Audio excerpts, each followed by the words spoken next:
ಆತ್ಮೀಯ ಮತ್ತು ಎಲ್ಲ ಗೌರವಾನ್ವಿತ ನಾಗರಿಕ ಬಂಧುಗಳೇ, ಈ ದಿನ ಏನೊಂದು ಸರ್ಕಾರ ಹಮ್ಮಿಕೊಂಡಿರುವಂತಹ ಕಾರ್ಯಕ್ರಮ ಬಾಗಿಲಿಗೆ ಬಂತು, ಸರ್ಕಾರ ಸೇವೆಗೆ ಇರಲಿ ಸಹಕಾರ ಅಂತ ಒಂದು ಘೋಷಣೆ ಮತ್ತು ಒಂದು ಕಾರ್ಯಕ್ರಮವನ್ನು ರೂಪಿಸಿ ಇವತ್ತು ಕರ್ನಾಟಕ ಸರ್ಕಾರ ಬಹಳ ಉತ್ತಮವಾಗಿರುವಂತ ಒಂದು ಕಾರ್ಯಕ್ರಮನ ರೂಪಿಸಿ ಇವತ್ತು ನಮ್ಮ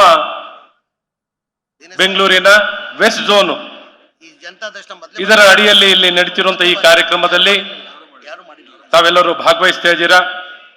ಈ ಒಂದು ಸಂದರ್ಭದಲ್ಲಿ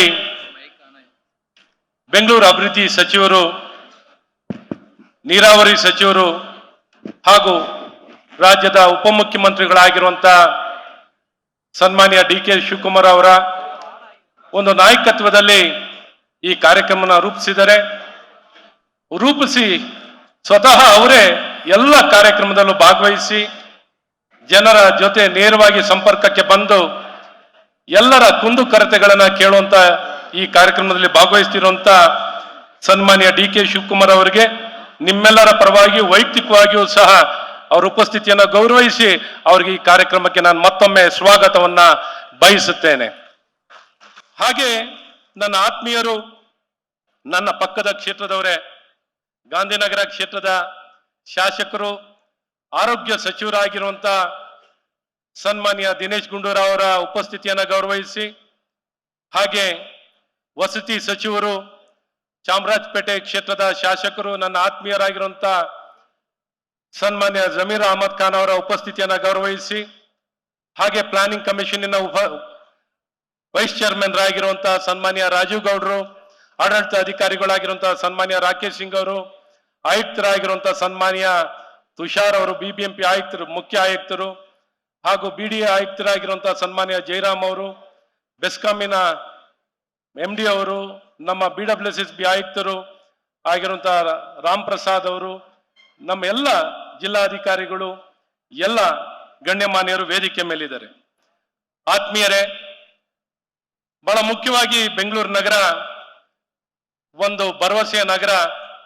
ಬದುಕನ್ನ ಕಟ್ಕೊಳ್ಳಿಕ್ಕೆ ನಾವೆಲ್ಲರೂ ಇಡೀ ದೇಶ ಒದ್ದಾಗಲದಿಂದ ರಾಜ್ಯದ ನಾನಾ ಭಾಗದಿಂದ ಬಂದು ಬೆಂಗಳೂರಿನಲ್ಲಿ ನೆಲೆಸಿ ಬದುಕನ್ನ ಕಟ್ಕೊಳ್ತೀವಿ. ಹಾಗಾಗಿ ಈ ಕನಸಿನ ನಗರದಲ್ಲಿ ಬಹಳಷ್ಟು ಕನಸನ್ನು ಹೊತ್ತು ಬದುಕನ್ನ ಕಟ್ಕೊಳ್ಳಕ್ಕೆ ಬಂದಂತ ಎಲ್ಲ ನಮ್ಮ ನಾಗರಿಕ ಬಂಧುಗಳು ಹಲವಾರು ವರ್ಷದಿಂದ ಇಲ್ಲಿ ನೆಲೆಸಿ ಬದುಕಿ ಬಾಳ್ತಿದ್ದಾರೆ. ಹಾಗಾಗಿ ಬೆಂಗಳೂರು ನಗರ ಒಂದು ಬಹಳ ದೊಡ್ಡ ಕೀರ್ತಿಯನ್ನ ಪಡೆದಿದೆ. ಆ ಕೀರ್ತಿಯ ಜೊತೆಯಲ್ಲೇ ಸವಾಲುಗಳನ್ನು ಹಲವಾರು ಸವಾಲುಗಳಿದೆ. ಹಾಗಾಗಿ ನಾನು ಸನ್ಮಾನ್ಯ ನಮ್ಮ ಉಪಮುಖ್ಯಮಂತ್ರಿಗಳ ಮತ್ತು ನಮ್ಮ ಸಚಿವರ ಗಮನಕ್ಕೆ ತರಲಿಕ್ಕೆ ಇಷ್ಟಪಡ್ತೀನಿ. ಮುಖ್ಯವಾಗಿ ಏನೊಂದು ಬೆಂಗಳೂರು ನಗರದಲ್ಲಿ ಒಂದು ಶ್ರಮಿಕರು ತುಂಬಾ ಶ್ರಮವನ್ನು ವಹಿಸಿ ತಮ್ಮ ಬೆವರು ಸುರಿಸಿ ಬೆಂಗಳೂರು ನಗರವನ್ನ ಕಟ್ಟಲಿಕ್ಕೆ ಅವಿರತವಾಗಿ ದುಡಿತಿರುವಂತ ಬಹಳ ದೊಡ್ಡ ಸಂಖ್ಯೆಯ ಬಡ ವರ್ಗದ ಜನರು ಬಹಳ ದೊಡ್ಡ ಸಂಖ್ಯೆಯಲ್ಲಿ ಇರುವಂತದ್ದು. ಒಂದು ಕಡೆ ಬೆಂಗಳೂರು ಅಂದ್ರೆ ಆವಿಷ್ಕಾರ, ತಂತ್ರಜ್ಞಾನ, ವಿಜ್ಞಾನ, ಸಾಧನೆ ಒಂದು ದೊಡ್ಡ ಕೀರ್ತಿಯನ್ನು ಪಡೆದಿದೆ. ಇನ್ನೊಂದು ಕಡೆ ಧ್ವನಿ ಇಲ್ಲದೆ ತಮ್ಮ ಬಡತನವನ್ನ ಕಷ್ಟವನ್ನ ಎದುರಿಸ್ತಿರುವಂತಹ ಬಡವರ್ಗದ ಜನರು ಬಹಳಷ್ಟು ಸವಾಲುಗಳನ್ನು ಎದುರಿಸ್ತಿದ್ದಾರೆ. ಅವ್ರನ್ನ ಕೈ ಹಿಡಿಬೇಕು ಅಂತ ತಮ್ಮನ್ನ ಈ ಸಂದರ್ಭದಲ್ಲಿ ಒತ್ತಾಯವನ್ನ ಮಾಡ್ತಾ, ಅವರಿಗೆ ಬೇಕಾಗಿರುವಂತ ವಸತಿ ಬಗ್ಗೆ ತಾವು ಹೆಚ್ಚಿನ ಆಸಕ್ತಿ ವಹಿಸ್ಬೇಕು ಸರ್. ನಮ್ಮ ನಗರದಲ್ಲಿ ಎಲ್ಲೋ ನಮ್ಗೆ ಆಶ್ರಯ ಮನೆಗಳು ಸಿಗಲ್ಲ. ಎಲ್ಲ ಸರ್ಕಾರಗಳು ನಮ್ಮ ಬೆಂಗಳೂರಿನಲ್ಲಿ, ಕರ್ನಾಟಕದಲ್ಲಿ ಬಂದಿದ್ದಾರೆ.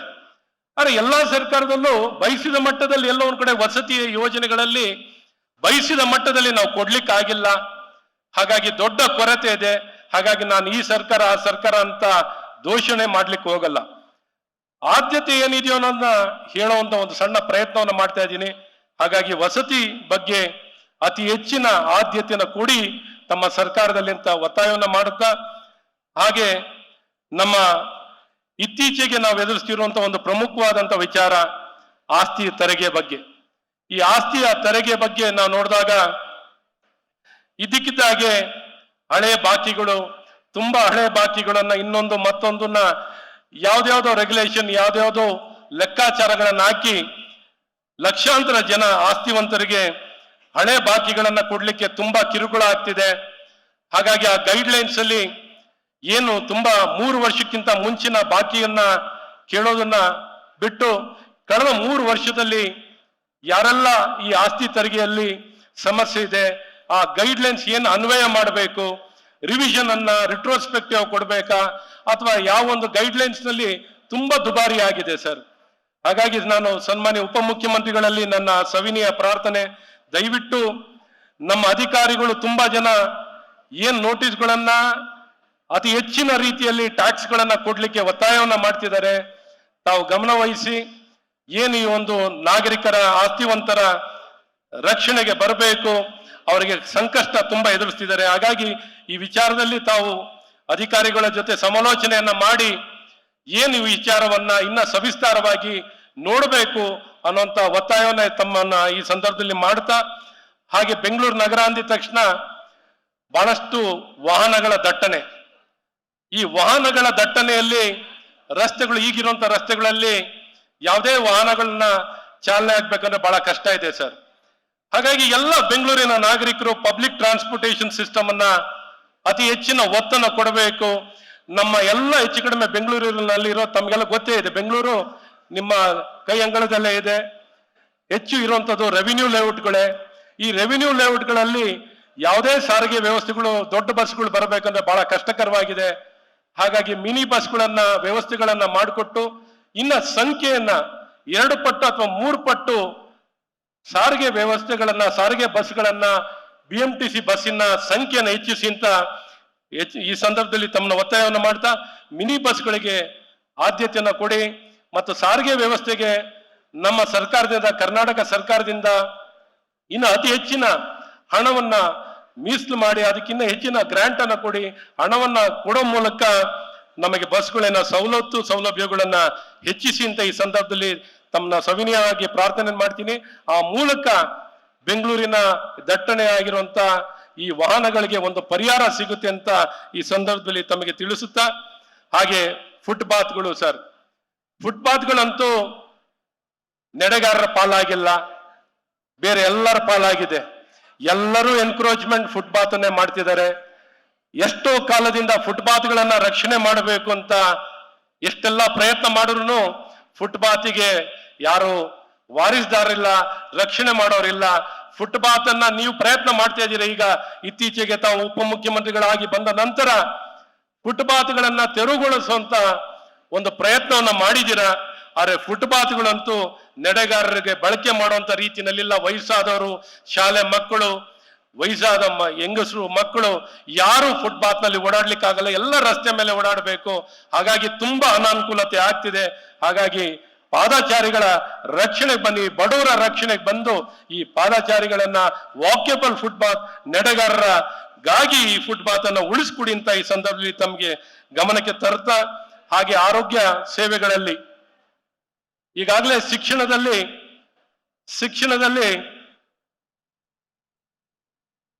ನಮ್ದೊಂದು ದಿನೇಶ್ವರ ಇನ್ನೆರಡು ಮಾತು ಹೇಳ್ಬಿಟ್ಟು ನಿಲ್ಸ್ಬಿಡ್ತೀವಿ ಬೇಕಾರೆ.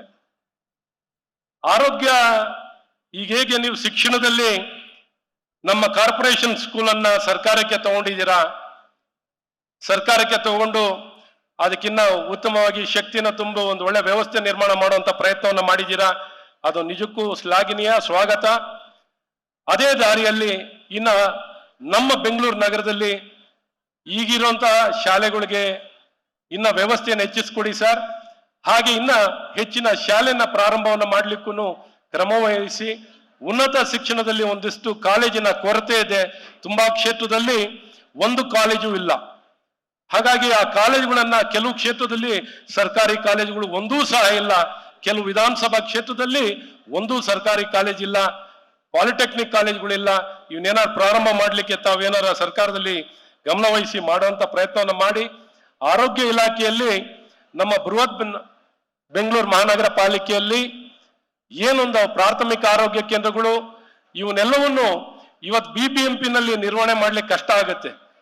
ನನ್ನ ಒತ್ತಾಯ ಏನು, ನನ್ನ ಒಂದು ಕಳೆದ 20 ವರ್ಷದಲ್ಲಿ ನಾನು ಜನರ ಮಧ್ಯದಲ್ಲಿ ಕೆಲಸ ಮಾಡ್ತಾ ನೋಡಿರುವಂತದ್ರಲ್ಲಿ ಆರೋಗ್ಯ ಇಲಾಖೆನೆ BBMP ಜವಾಬ್ದಾರಿ ಇರಬಹುದು, ಆದರೆ ಒಂದು ವ್ಯವಸ್ಥಿತವಾಗಿ ಆರೋಗ್ಯ ಸೇವೆಗಳನ್ನ ಕೊಡಬೇಕು ಅಂದ್ರೆ BBMPಯ ಆರೋಗ್ಯ ಸೇವೆಗಳನ್ನ ಆರೋಗ್ಯ ಇಲಾಖೆ ಕೊಟ್ರೆ ಒಳ್ಳೇದಿರುತ್ತೆ ಅಂತ ತಮ್ಮ ಗಮನಕ್ಕೆ ತರ್ತೀನಿ. ಇಲ್ಲದ್ರೆ ತಾವೇ ತಮ್ಮ BBMP ನಲ್ಲೇ ನಿರ್ವಹಣೆ ಮಾಡಿದ್ರು ತೊಂದರೆ ಇಲ್ಲ, ಆದ್ರೆ ತುಂಬಾ ಸಮಸ್ಯೆ ಇದೆ.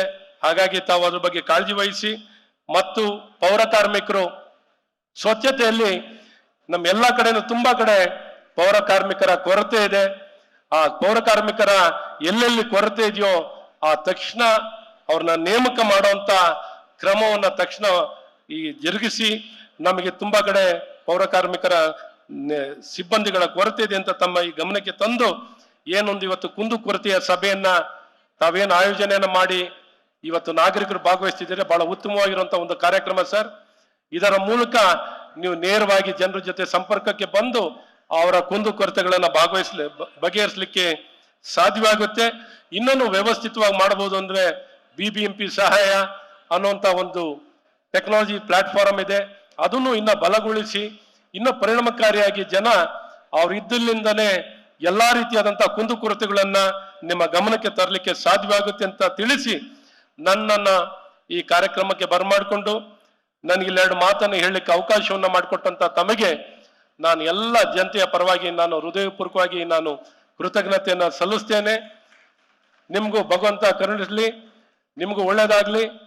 ಮತ್ತು ನೀವು ಇನ್ನ ಉನ್ನತ ಸ್ಥಾನಕ್ಕೆ ಹೋಗಿ ಮುಂದಿನ ದಿನದಲ್ಲಿ ಇಡೀ ನಾಡಿನ ಜನತೆ ನಿಮ್ಗೂ ಮ್ಯಾಂಡೇಟ್ ಕೊಟ್ಟಿದ್ದಾರೆ, ಮುಖ್ಯಮಂತ್ರಿನೂ ತಾವಾಗ್ಲಿ ಅಂತ ಈ ಸಂದರ್ಭದಲ್ಲಿ ಶುಭವನ್ನು ಹಾರೈಸಿ ಎಲ್ಲರ ಪರವಾಗಿ ನೀವು ಸ್ಥಾನವನ್ನ ಅಲಂಕರಿಸಿ ಅಂತ ಶುಭವನ್ನು ಕೋರ್ತೇನೆ.